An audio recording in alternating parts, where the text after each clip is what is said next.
changing the world of work for women everywhere. We are Watermark. We're the only nonprofit women's leadership organization that spans all industries. We connect, develop, and advocate for the advancement of women in the workplace. The Watermark community includes senior executives, entrepreneurs, and emerging executives that support you not only at the top of your field, but also on your way up.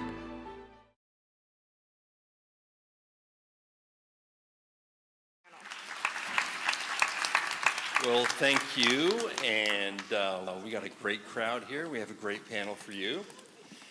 I've been in the business of business journalism for an awfully long time. In fact, it was 32 years ago that a guy by the name of Gifford Pinchot wrote a book. It was called Intrapreneurship. The subtitle of it is Why You Don't Have to Leave the Corporation to Become an Entrepreneur. And so here we are 32 years later. I'd like to think that a lot of what Gifford and other people have done in those 32 years have been to make larger organizations more nimble and flexible. I happen to be a little more skeptical about that, however, because I know how bureaucratic organizations quickly become and how difficult it is to advance ideas and innovation in large organizations. So today we have a group of people who are doing it, who can speak to it, and I hope to learn as much as you will from them. So let's bring everyone onto the stage here, and I'll introduce each of them to you. You know, the full bio for each person actually is up on the screen, but it's also in your program. I'm not going to waste too much time with those bios, but rather introduce you to everyone by name and just by title. So immediately to the left of me, we have our GE guy. Thank you. He's been at GE for 21 years, Mike Kareem, Chief Financial Officer of ServiceMax, and he works out here in the Valley. And then next to him, we have Renee Nemi, who's a Vice President and General Manager of Smart Home at Logitech. And then we have, next to her, Giselle Diocampo Gudem, the co-founder of PwC's Global Financial Services Innovation Center. And then finally, but of course not least, we have Rena Ramin, Vice President of Programmable Solutions Group and General Manager of the Customer Experience Group at Intel, a company she joined recently. She had been at Samsung before that. Welcome, everybody. So let's start with just a definition of what is intrapreneurship. Renee, you want to take that? Sure. The simplest definition is the ability to start a new idea, product within the context of a larger company.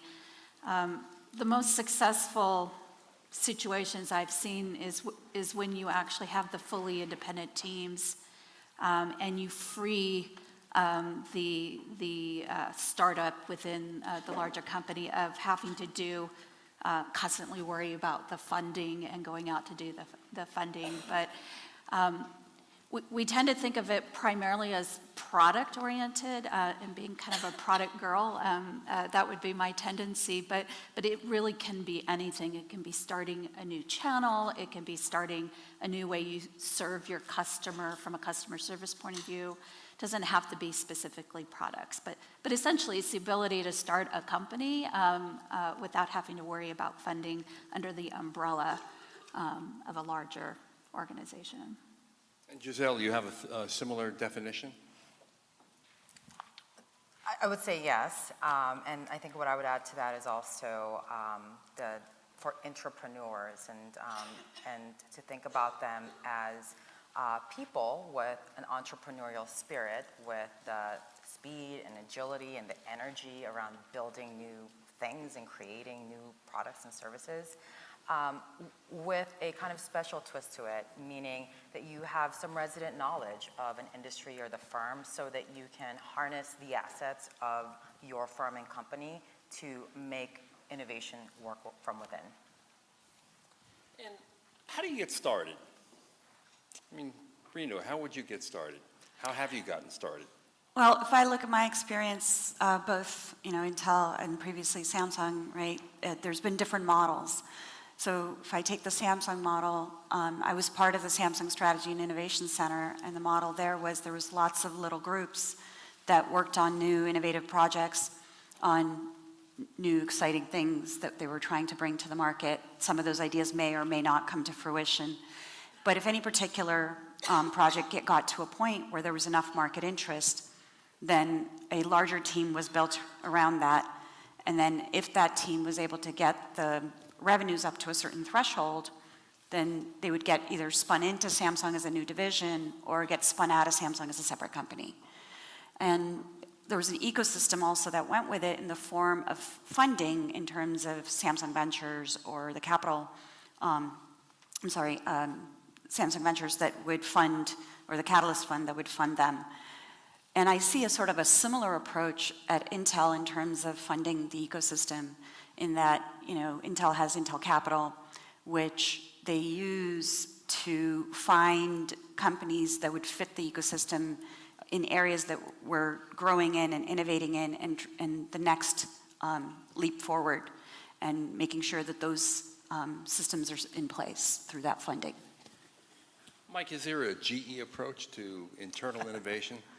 Yeah, we've had a long history of internal innovation. We have huge R&D centers across the globe where we actually do that. But I think a lot of what we've thought about from a GE perspective is, we're a 125-year-old company. And for us, entrepreneurship was more about kind of contemporizing or modernizing our company. And so we decided to come out here to the Valley, where a lot of those agile practices and contemporary type of thinking was. And so we started out here on that journey, if you will. And I was employee number 3. I originally came out, as I would say, to watch the money, or that's what I thought I was going to do. And we started down this journey of what we would almost call our own internal kind of transformation. And so we thought about that as really thinking about leveraging the capabilities of software and the talent to be able to do that, because that's how we actually see the future is kind of moving. And so we set up a shop out in the East Bay, and rightly or wrongly started with hiring 1,000 people, which wasn't the smartest thing to do at first, but we got through it. How many do you have now? So right now we're around 1,500 people. We're around 25,000 people globally in what we call the larger GE Digital brand is what we use in terms of, and there we're just thinking about software and how that helps our customers. Yeah. Well, Giselle, can anybody be an intrapreneur?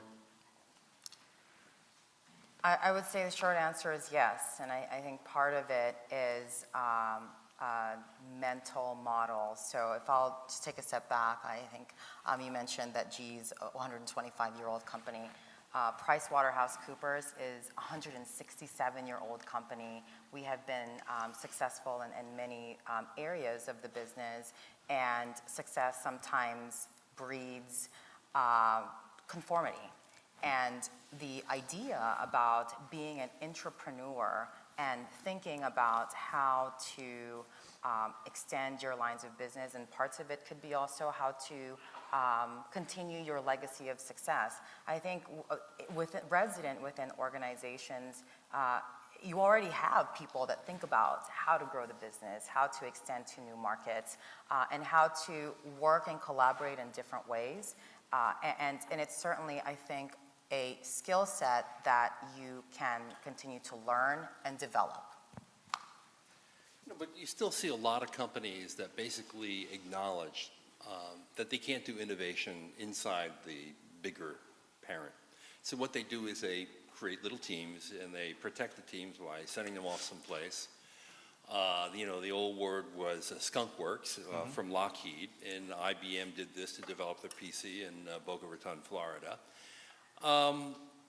What system works better? Do you have to have a little team that's protected with certain resources that are assigned to it, that sort of goes off and doesn't have someone around to squash it? Or is it possible to have, in a large company, a culture that fosters this innovative attitude and actually encourages entrepreneurship among all its employees? Who wants to take that? So I think it's absolutely possible, even in a large company, to foster that innovative spirit, right? Because you look at the ingredients of what makes an entrepreneur, right? It is the innovation, it's the risk-taking, it's the rewarding certain motivational behaviors that are associated with entrepreneurship. In an intrapreneurship model, you want all of those basically, but in a corporate environment, and you want to encourage those. And I find that absolutely true to be, to be true at Intel. And I can tell you from my own perspective, when I'm managing my team in the customer experience group, I want to urge and reward risk-taking to some degree that is going to get us to a better, leap forward.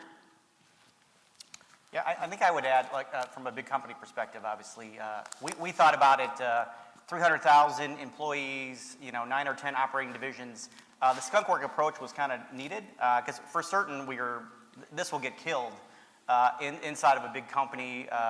There's tends to be some passive-aggressive behavior, always fighting for resources and all these things. So we specifically did it that way, where we carved it out. We dedicated the funding, and we said that funding should be there for 3 years and that nobody should touch it. And then the most important thing, I think, at the GE is it was really led from our chairman. And a lot of these things are best, a tops-down approach versus a bottoms-up approach. And he really gave us the ability to have a voice and gave us a constant seat at the table to kind of keep pushing for what we are doing. And more or less not to push, but to actually show what we are, capable of doing. Right. And Renee, there's a certain breed of people that I imagine are naturally attracted to entrepreneurship, just as there is a certain breed of people who are more tolerant of risk, who would like to be entrepreneurs.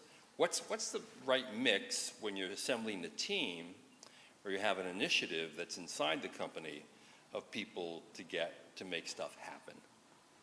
So when you look at the characters of a successful leader, it always starts with a good leader. Of course, there's a lot of commonality with an entrepreneur. They got to be creative. They've got to be self-starters. If I had to say that there were 3 kind of golden, very hard, it's kind of the unicorn of entrepreneurship, is really starts with passion. You really have to believe and have passion for what you're doing because it's going to be hard work. And it's probably even going to be harder than if you were standalone, because you've got kind of all of the innovative startup pressures, but then you as the leader have to go back and continuously sell and keep the funding flowing. Okay, so passion. The second is. The second characteristic is really this ability to listen. And when I say listen, it's listen to your customers, it's listen to your staff, and its ability to pivot. Anybody here been in a startup, you'll know that rarely does your first idea and how you envision that idea actually is right. It's rarely right. And the good leader has the ability to pivot, right? To listen, to grab that idea and pivot. And then I would say the third characteristic is multidimensional. A lot of folks say, oh, well, it's a product, it should be an engineer. It's like, no, it doesn't have to be. I've seen finance leaders, as much as they can be good bean counters, but I've seen them, because what happens is, for instance, I knew a particular finance leader who really got into the business, got into the product, and was actually listening when they were at the table, and had this multi-dimensional ability to put all the pieces together. Because when you make a decision, it's not about whether or not it's technically feasible, but it's about, is it technically feasible? Are we making the right market trade-offs? Can we actually produce it for the right amount of money, and what's the lead time to market, right? I mean, there's like no less than 10 dimensions to every decision. So those are the three: multidimensional, passionate, and were you listening? I was listening. I buy it. I buy it. Rita, do you have a take on that? I do. I think there are certain characteristics that do help people become more successful as an entrepreneur. Some of those skills can be learned, some of those might be inherent, and some of those might be more suited depending on where you are in your life, in the sense that if you are, I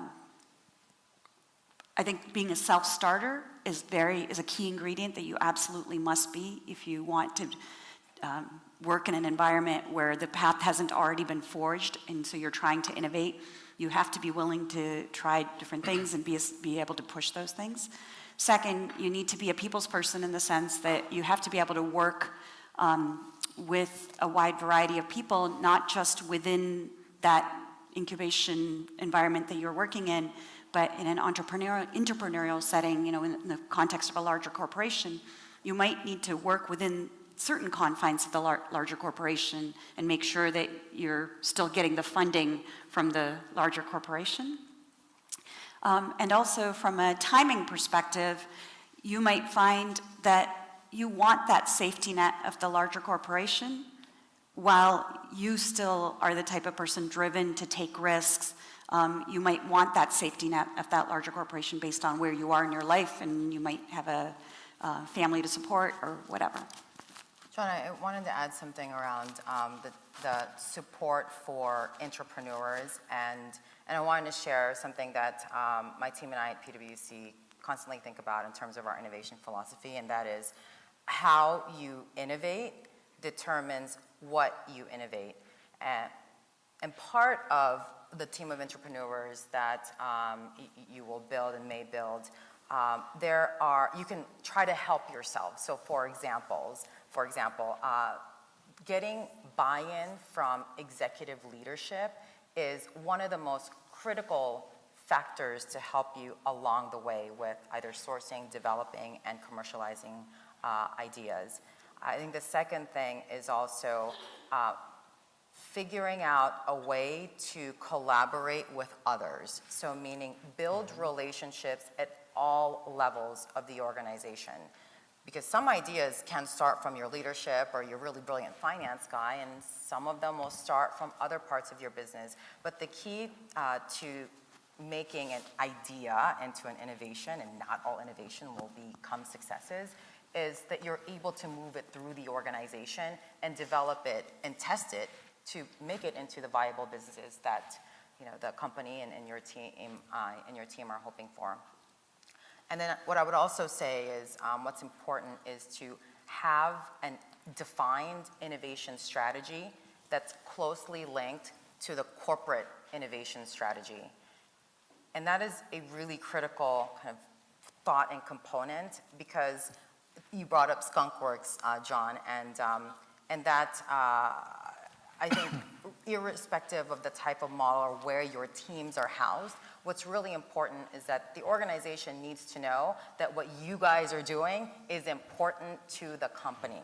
And so being linked to the innovation strategy and defining processes that support whether you want to have or create incremental innovation, which you'll have a different type of model for that, or breakthrough and radical innovation. But the bottom line is you've got to have an innovation strategy that's tied to your corporate strategy and a process that supports your innovation strategy. And Mike, what accelerators has GE found to entrepreneurship? Well, I think just to echo some of the comments you've already heard, you definitely need a champion, and you may find out that you may be that champion. And so that obviously requires courage. I would say, those are the big things that come to mind. Secondly, I would say, the real accelerator is I think people underappreciate how much selling inside the large corporations you have to do. As we were kind of talking about, you need friends. There's capabilities in the organization that are siloed that you need. And so a lot of it is almost selling your story to them but you're selling to them in a way that's actually exciting them, making them a part of this thing as well, of the kind of the journey that you're on, is another big thing. Because if you can't sell it, people just will continue to be pessimistic about what it is that you're trying to start. And I think lastly, it goes without saying, is a diversity of experiences and people that you have, and who you hire and who you look at. When you start these things in a vacuum, in a way, you're kind of prone to the thinking all the same, and so you need people that are obviously diverse and that can have open conversations. Because what I see a lot in large corporations is that people will just kind of what I call pocket veto. They won't necessarily overtly disagree. They'll be nice about it, but if you don't get to that candid kind of conversation, you really can't innovate and you really can't champion things ahead. And a lot of that is true even in relatively small companies. I mean, in the early days of Apple, Steve Jobs basically went off to develop the Macintosh, flew pirate flags, and made everyone think they were outlaws and rebels because he didn't want that effort squashed by the core product in the company that was actually making revenue and profit. Agreed. So that's still true. What do you think are the biggest barriers to entrepreneurship? The biggest barriers are probably, part of what you were talking about earlier in terms of having to sell. And here's the thing. Those skills that you need are the same thing regardless of whether you're outside the company being an entrepreneur in a startup or you're being in a large company. When you're doing a startup, you're selling to the VCs who are providing your funding possibly, or your investors are providing your funding. In a larger corporation, you are selling to your coworkers, and hopefully it's going to be a little bit easier because you've built those relationships with them and you have that trust with them and they know. But at the same time, it could be a barrier because you are competing against the same funds that might potentially go into some other avenue. And, when I look at Intel, they have this approach where you can actually, certain times of the year, you can actually come in and pitch your story. And you could get funded. There's a program where you could get funded when you pitch your story to, sort of an internal Shark Tank, so you will, within Intel. Well, what are the metrics for success here? Want to try that one, Renee? This is a dangerous conversation, honestly. We love danger. I used to work for a company called Danger. Yeah, true story. Different panel, not this one.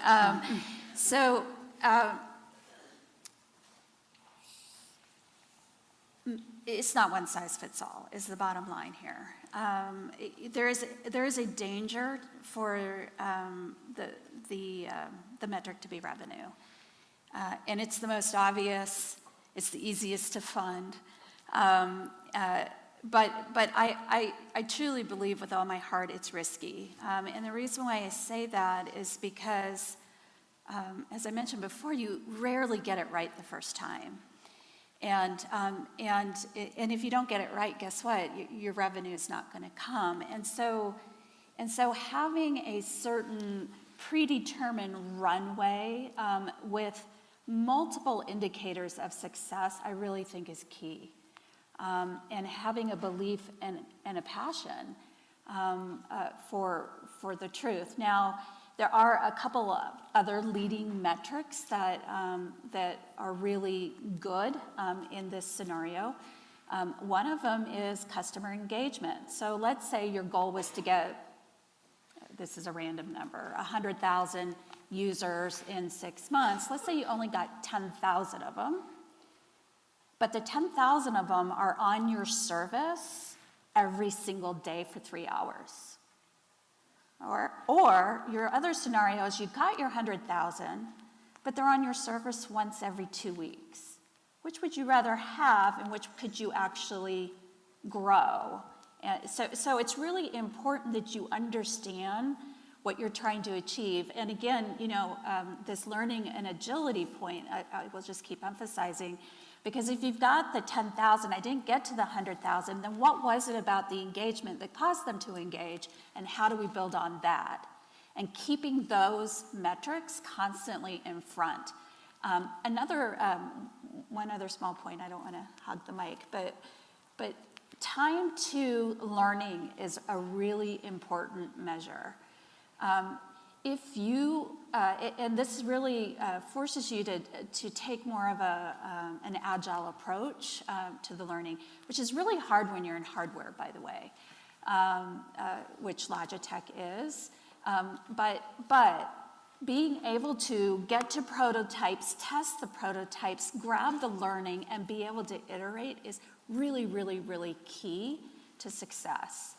And so, so getting that time to learning ratio down from, like if you had to wait for a full build cycle, 12 months to get any learning, then that's going to be really painful for the company. But if you can get a learning in every 6 weeks, that is much easier to sell, if you will. Giselle, at PwC, what are the metrics for success in entrepreneurship?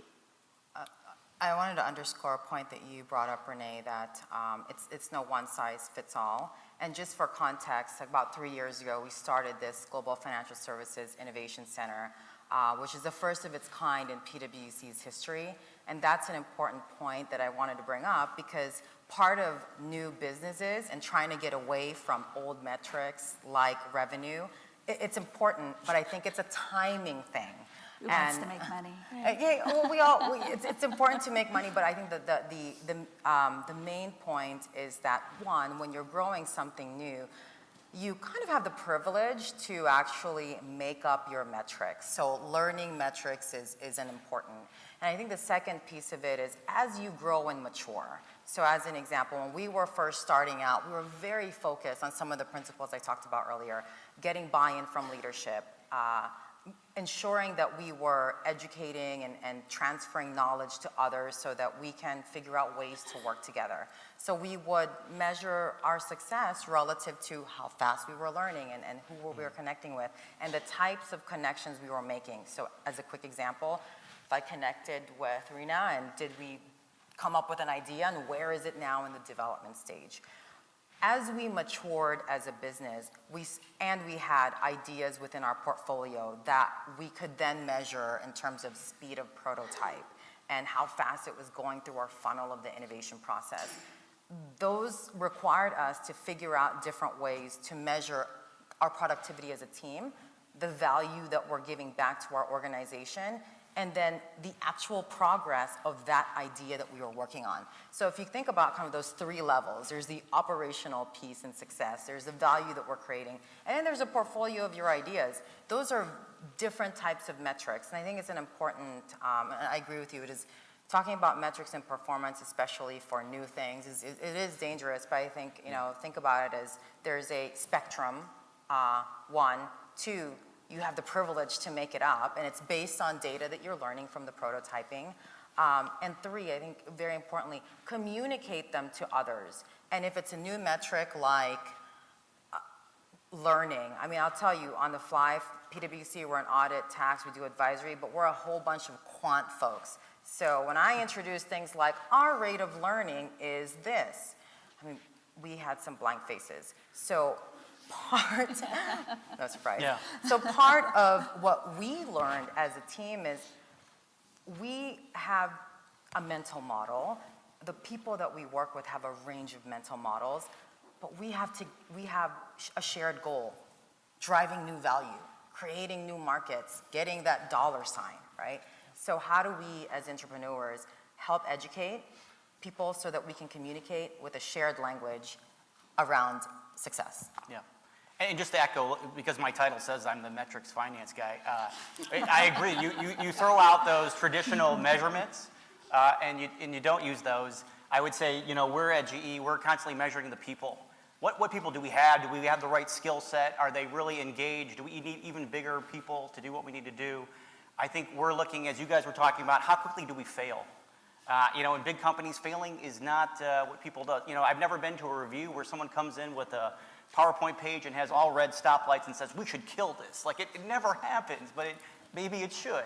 And I think lastly, what we're really trying to measure is really, you got to get to an outcome.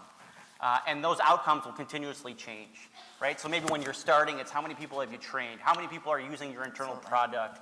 right? Or how many customers eventually do you have using this? So, think about it as something that's flexible and it is always evolving, but, there's always a fierce competition for money and for resources, and so you have to be able to show progress, and that's the most important metric you can have. Okay, we're going to talk about progress in a minute, but I want everyone to know I'm going to have a quiz before we're all over here. There are 2 panelists here who have MBAs and 2 who are engineers. So I'm going to have the audience guess which ones you are at the end of this presentation. I think people are going to be really confused and surprised by the outcome. All right, let's talk a little bit about success. Let's share a success story and make it good, because the second question is, give me a failure and what you've learned from it. Rena?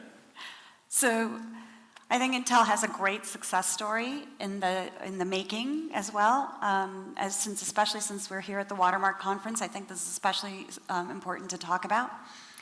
In terms of innovation, I strongly feel that innovation's not just about innovating your products. I think a couple of the panelists touched on this earlier. It could be innovating your business processes. It could be innovating on your people and your workforce. And Intel is very committed to getting parity by 2020. And we've been working towards that in terms of our success metrics. We're working towards 45% higher rate on diverse hiring. And I think that's a great success story. We're well on our way to those goals, as our CEO, Brian Krzanich, talks about it at every opportunity that he gets publicly as well, and talks about where we are. And so I think that's a great success story. Give me one from Samsung, because you were at Samsung before Intel and spent a good deal of time there, right? Yeah, good deal. I spent less than 2 years there, but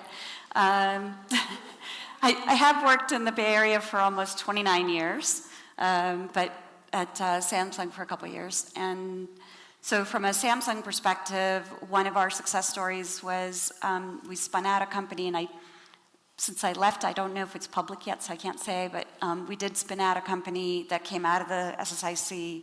It reached our revenue goals and was spun out. And just, if you've seen the big new Samsung building at North First and Tasman, it's just 3 doors down from there, so it's spun out and moved 3 doors away, but in the sort of memory space.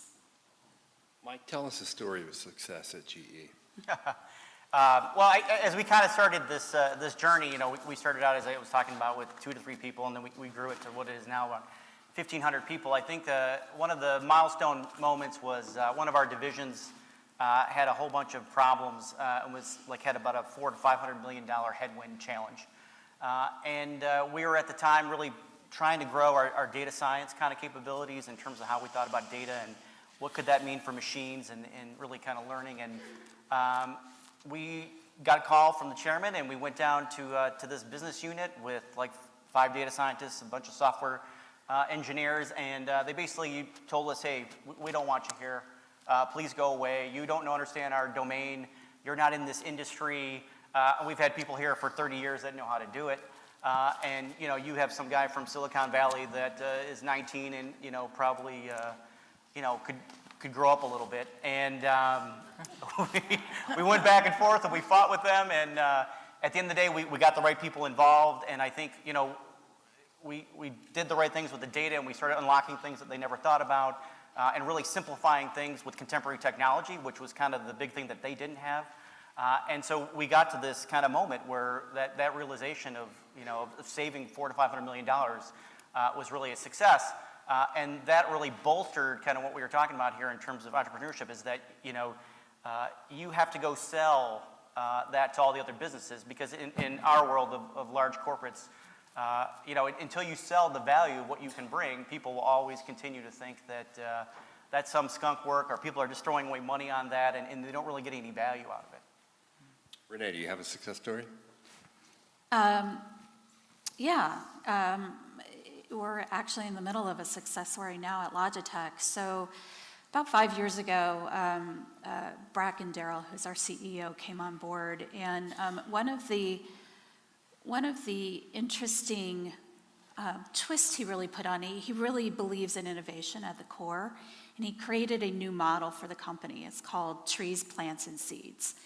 And anybody can actually propose a seed. It's a very simple one-pager process, and you put the one-pager process through the system. And if the team says, hey, that's a good idea, you get funded, and you get like seed funding, and then you get more funding, and then you go Series A, Series B. Like it's a great model. And one of the programs that was funded out of that was actually a smart home program. It's now a product category in the IP camera space. It's called the Circle.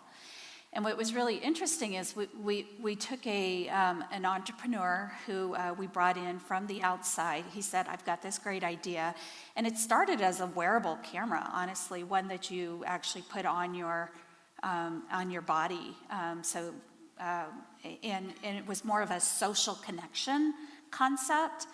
And without going into a lot of details, that was actually a failure. But remember I mentioned that you need to listen and you need to pivot, right? And so they were listening to the market, listening to the customer, and they took that same technology and they put that concept, but more in a fixed camera with battery.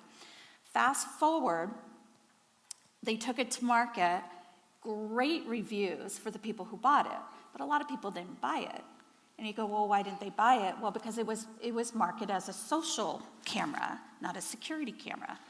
Again, listened to the market and ended up pivoting one more time to security, and then all of a sudden we're one of the top 3 security cameras in kind of the smart home market.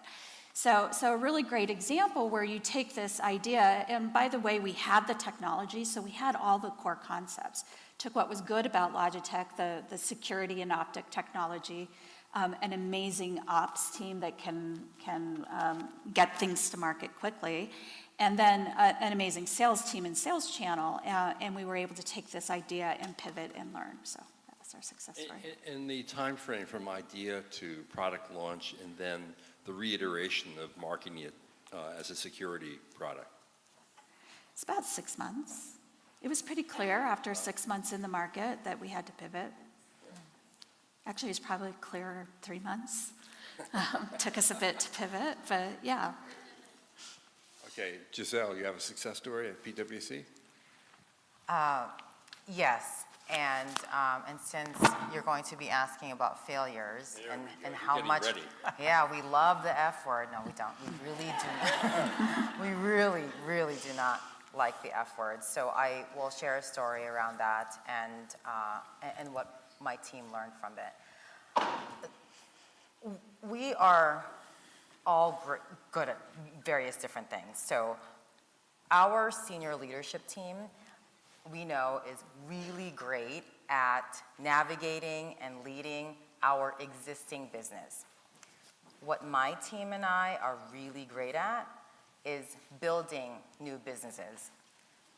Our failure as a team and my failure as a leader of that team is to recognize this earlier. So as we were expanding our operations, we had some hypotheses, and in particular, we had hypotheses around growing the Asia Pacific market. We as a firm have certain skill sets there, and we were partnering with various very kind of strong partnerships locally. And so we had hypotheses and assumptions on our rate of growth. Along the way, we got advice from our senior leaders that they knew the markets that were a sure bet. And so at that time, I was thinking, okay, perhaps they know a lot more about the marketplace and know a lot more about the firm, and we can move things and make things happen more quickly. Well, that was not the case. When we weren't growing and progressing as we should have been, I really had to kind of take a step back and the team take a step back and go back to what I was mentioning about earlier, our innovation strategy, and figure out what we needed to focus on.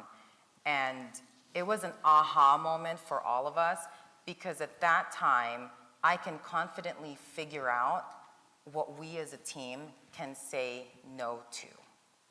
So it was like a permission to say no. And again, our failure was not to recognize this earlier. And when we did, we were able to pivot, take our resources, both financially and our people, to figure out, one, experiment based on the hypotheses of the marketplaces that we were seeing. Two, gather the data for what we were succeeding in, what was moving slowly, and what we should double down on investment-wise, and what we should kill.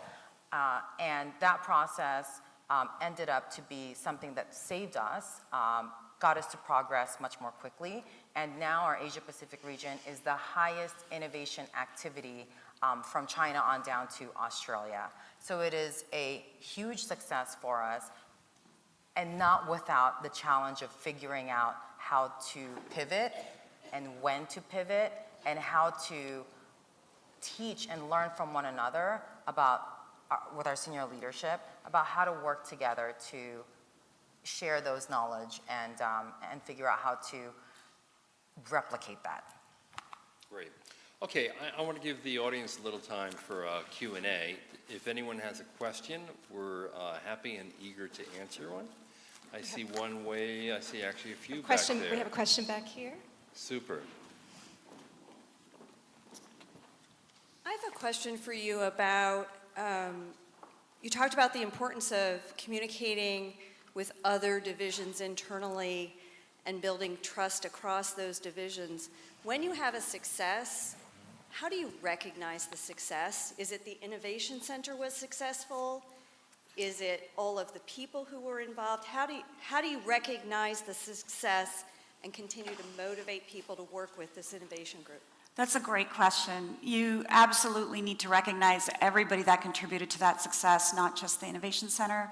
You might have actually partnered in some form of technology that was used in the product that came from a different group. That's especially true when you're working in a larger company. There are so many different technologies that already exist, so much IP. I look at Intel, the number of patents and IP that exists within Intel is just amazing.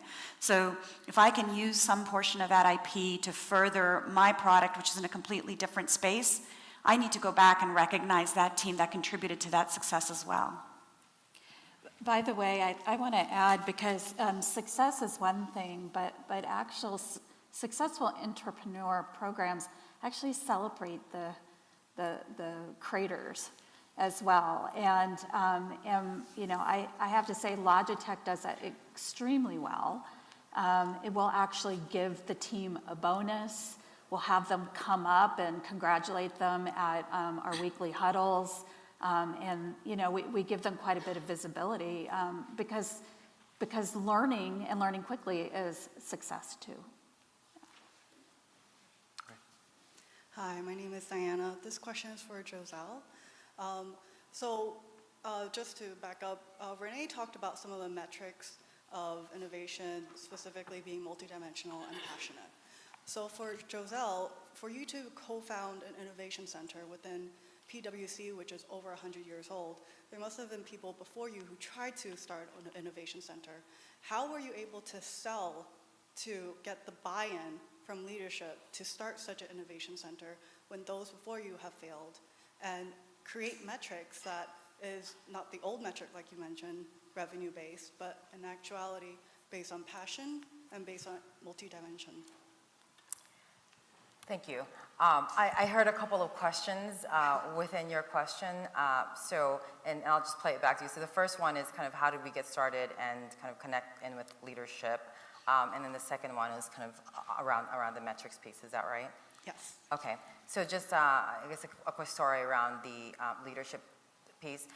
One way to get leaders bought in is to work with your clients and customers to get data from them to support the case for change.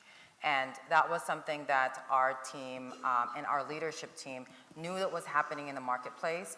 We helped to further educate them around, so for example, we're focusing on financial services and the disruption and changes, and figuring out a way to communicate to them what is important and why now. So those are important elements, and again, like work with others to help you with that case, because it is important to get your executive leadership buy-in. And for the metrics piece, I think that kind of the best way that I can kind of give you some mental models around it is that as you're starting something new, you have to have the flexibility to figure out how to measure the progress of your team. And to what I was mentioning earlier, progress for your team may be a little bit different, and it will depend on the goals of your innovation center. So for example, our goal was to establish an innovation center where we can find, source, develop innovations. That was the end goal. But in the very first part of establishing that is we needed to get a team in place.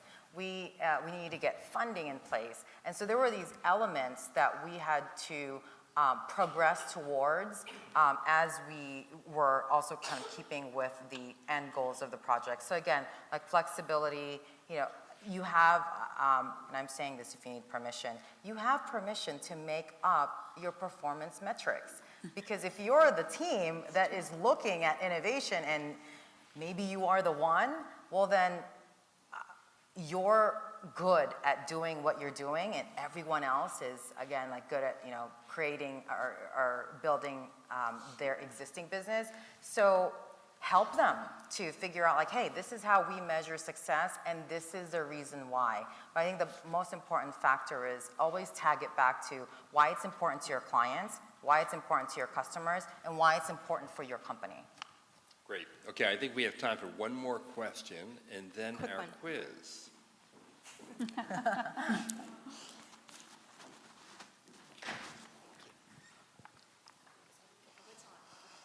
Hi, my question is for all the panelists here. So Renee talked about the matrix and I really like the part where you talked about the ability to listen. But more often than not, we have situations in organization where we are either not listening to the right group or the innovators that are there in the organization are not speaking up and they do not have the platform probably sometimes to not get that freedom to speak. So what I'm really interested to know from all our panelists here that what is the kind of ecosystem that exists in each of your organization to enable that idea flow from any part of the organization to up to the innovation center and actually adopt the idea. So yeah, that's what I'm kind of interested Renee, in. you want to start? Yeah, sure, if I can get somebody to innovate a way for the mic to stay up. Well, hopefully you can still hear me. I'm just going to hold it. So in the case of Logitech, we're a very flat organization, amazingly flat for the size. And I actually think this is a really key point when it comes to innovating and listening. Because of that, there's really a freedom and a comfort for literally anybody at the company to come up with an idea and send it to the CEO. And so it doesn't have to go through the hierarchy and the change. And if I could leave, one point for the leaders in the room, flatten the communication chain. There's just no way to get there without, the best ideas honestly don't come from the top. Mike, do you believe that? I totally believe that. You have an answer to the question? No, I'd say, no, I would just echo what Renee is saying. Bureaucracy is what kills things. And as a leader, you just have to be an absolute zealot to kind of just keep everything to a minimum. And you need to be out there pressing with people because, unless you're out really understanding what people are doing and how they're doing it and why they're doing it, you never really get to understand how that is. So, it just goes back to creating those forums and those mechanisms, right, where you have that ability to get those insights and have people come and you have to install in them the courage, right, that you're talking about sometimes that people don't have. And it all goes back to listening and being open. All right, Lo, time for our quiz, okay? So by show of hands, who thinks Renee is an MBA? Oh, come on. And who thinks Renee is an engineer? Well, you're right, she is. Clearly my colors. Okay, how about Mike? Who thinks Mike is an MBA? Oh, you know, of course. You can't be in finance and not be an MBA, right? Okay, he has an MBA from Kellogg. And then his rival school in the Chicago area is one of our other two panelists who has not yet been disclosed. So let's just ask the audience, who thinks Giselle is an engineer? How about an MBA? Well, she's our Chicago booth MBA. All right, so that leaves Rena, who we all know is an engineer. All right, I want to thank all our panelists. I want to take a page from Giselle and say I'm going to create my own performance metric right on the spot, and I'm going to say that each one of you have done a terrific job, A+, and thank you for listening and engaging. Thank you. Thank you.